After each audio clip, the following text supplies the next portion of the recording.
Good morning, students. We are reading from your Vistas book the chapter The Enemy, written by Pearl S. Buck. We read that how the general promised Dr. Sadao that he would send private assassins to his house and would get an American prisoner of war killed through inward bleeding and get his body also removed. And Dr. Sadao was restless for 3 consecutive nights, but the assassins did not turn up. And then he realized that he needs to get rid of this American at the quickest for him and for his wife and kids. And he arranges a stout boat and food and other stuff so that he can sail in that boat to the nearby island and wait over there to catch a Korean fishing boat. So he does all this arrangement. So let's continue with the reading of the chapter. You say the man escaped, the general asked faintly. He had been operated upon a week before an emergency operation to which Sadao had been called in the night. So general was operated a week before and Sadao was called for this emergency operation during the night time, and he had visited and he had operated on the general. So when general was well, he informed the general that the American prisoner of war has escaped. So general is very weak. He is very faintly asking. He is very weak and pale, and he questions that the man had escaped. For 12 hours, Sadao had not been sure the general would live. Even Dr. Sadao was not very sure that the general would survive, as the condition of general was very critical. The gallbladder was much involved because the gallbladder was infected, and the gallbladder was to be had been operated on. Then the old man had begun to breathe deeply again and to demand food. And after the operation, the general had started having his food and had started breathing deeply. Sadao had not been able to ask about the assassins so far, as he knew they had never come. So Sadao, seeing to the health of general, was not able to question the general on the private assassins that the general had promised to send to Sadao's house. So he did not question because general was not in good shape, not in good health. So he could not question about the assassins. And so far as he knew, they had never come. As far as he understands general, and moreover his health condition, he understood that maybe general did not keep his promise, and they and the private assassins never came to his home. The servants had returned, and Yumi had cleaned the guest room thoroughly and had burned sulphur in it to get the white man's smell out of it. So the servants had returned back to their jobs, as Dr. Sada used to promise Hannah that as the American POW would leave, the servants would be back to their services. So it did happen true, and the servants were back. Yumi had cleaned the guest room thoroughly and had burned sulphur in it to get the white man's smell out of it. So Yumi cleaned the guest room. The guest room, that is the American where the room where Americans stayed. She cleaned it with the sulphur, burned sulphur in it, so that all sorts of white man's smell is out of that room. That is to disinfect that room. Nobody said anything, so servants did not spoke at all regarding American POW. They did not question their masters. Only the gardener was cross because he had got behind with his chrysanthemums. But then gardener was a little annoyed and angry. Why? Because he was late to plant the seeds of the flower chrysanthemum. But after a week, Sadao felt the general was well enough to be spoken to about the prisoner. So, after the week of the operation of general, so Sadao felt that general is good enough that he should be reported about the prisoner, the American prisoner. So he says to the general, what? Yes, Excellency, he escaped. Sadao now said. So Sadao says to the general that the American POW escaped from his house. He coughed, signifying that he had not said all that he might have said, but was unwilling to disturb the general further. Now, when he says, Yes, Excellency, he escaped, Sadao coughs. The indication was that This is all we need to know, and the rest of it is not important. It is that I'm not reporting you every bit of it, but then I do not want to disturb you in your bad health. But the old man opened his eyes suddenly the minute Sadao coughs, with an indication that I did not relate the whole story to you. The general understood, and he opens his eyes. That prisoner, he said with some energy, did I not promise you I would kill him for you?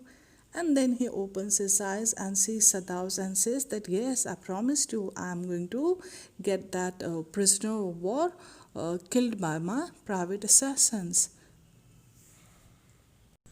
You did, Excellency, Sadao says. So Sadao said what? That yes, you promised me that you would be sending private assassins to murder the American POW. Well, the old man said in a tone of amazement. So I did. So yes, he says yes, I made a promise, and that this American POW would be murdered and his body would be taken from your home. But you see, I was suffering a good deal. So General says that you need to understand that I was not keeping good health. My health is poor. The truth is, I thought of nothing but myself, and the big truth is what? That I thought nothing about things around. I thought of myself. Now, what he thought of himself? That suppose if Dr. Sadao is arrested as a traitor and the general is to undergo an operation the next day, then who would operate on him? So he is so having a faith in the dexterity of Dr. Sadao as a surgeon, that he did not wanted anything go wrong with Dr. Sadao. So his idea was that he thought nothing but myself. So he was thinking about his health. In short, I forgot my promise to you. So I actually forgot the promise of sending the private assassins. I wondered, Your Excellency, Sadao murmured. So Sadao said, yes, I wondered. That is, I knew that might be you might have forgot to send the private assassins. It was certainly very careless of me, the general said. But you understand, it was not lack of patriotism or dereliction of duty. So general says that he was careless on this regard. But then he says to Dr. Sadao what? That you need to understand that I love my country, Japan, a lot. I'm patriotic. It's not that I do not have any love for the country. It's lack of patriotism for my country or dereliction of duty. Neither I am failed to perform my duty towards my country. So he looked anxiously at his doctor. So while he's saying so, he is wanting Dr. Sadao to seek support in Dr. Sadao. If the matter should come out, you would understand that, wouldn't you? So general says that suppose through private assassins the matter comes out that at Dr. Sadao's place an American POW is being sheltered, then you can understand that you might have got arrested, and if you get arrested, then who is going to operate on me, that is general, if I met with one more attack. So the whole thing came to general that he is all worried about his health. Certainly, Your Excellency, Sadao said. So Sadao says, yes, certainly you're right. Suppose the matter comes out, then what? You're right in that regard. He suddenly comprehended that the general was in the palm of his hand. So Sadao understood that the general is under his control, and as a consequence he himself was perfectly safe. So he understood that general has faith in Dr. Sadao's skill as a surgeon, and as a consequence general would not let anything go wrong with Dr. Sadao or his family.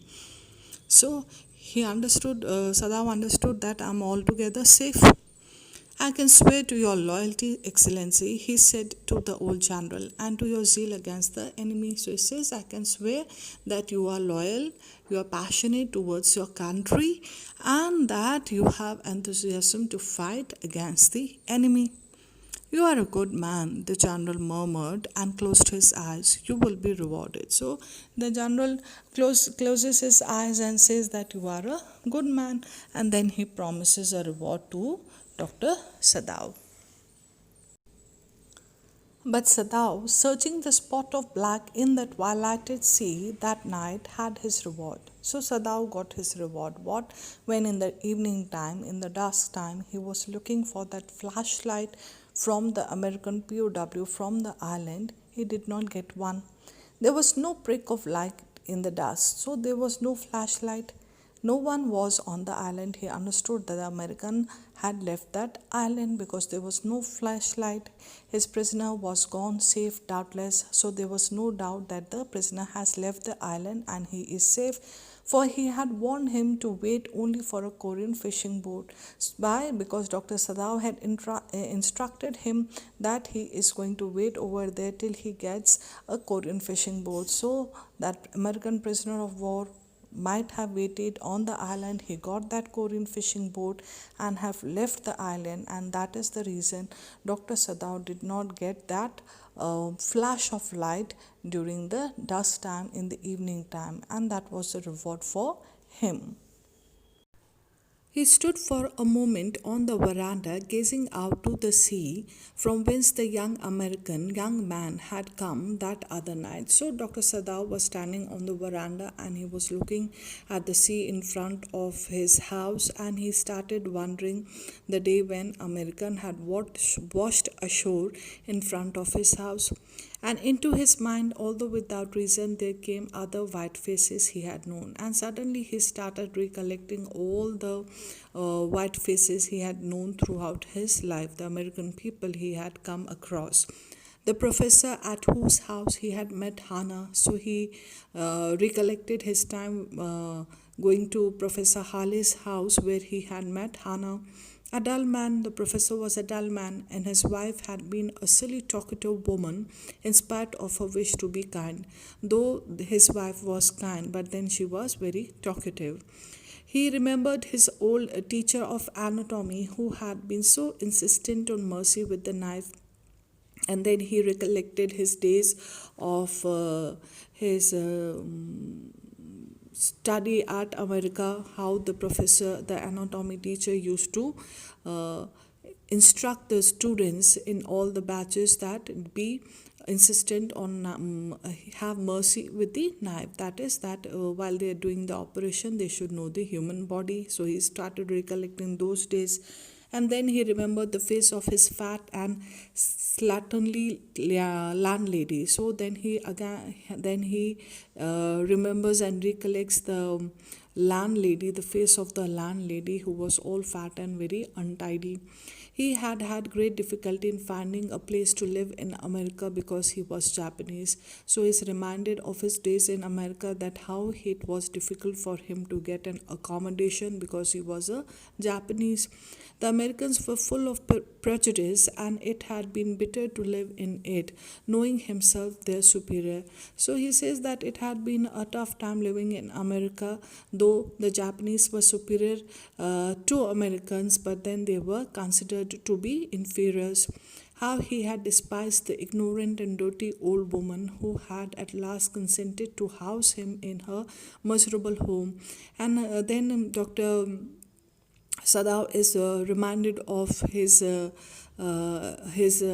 days in America, that how he hated that landlady of his, that she was very ignorant and a dirty woman, but then she agreed to give Dr. Sadao his consented to house Dr. Sadao's in her bad and a miserable bad home.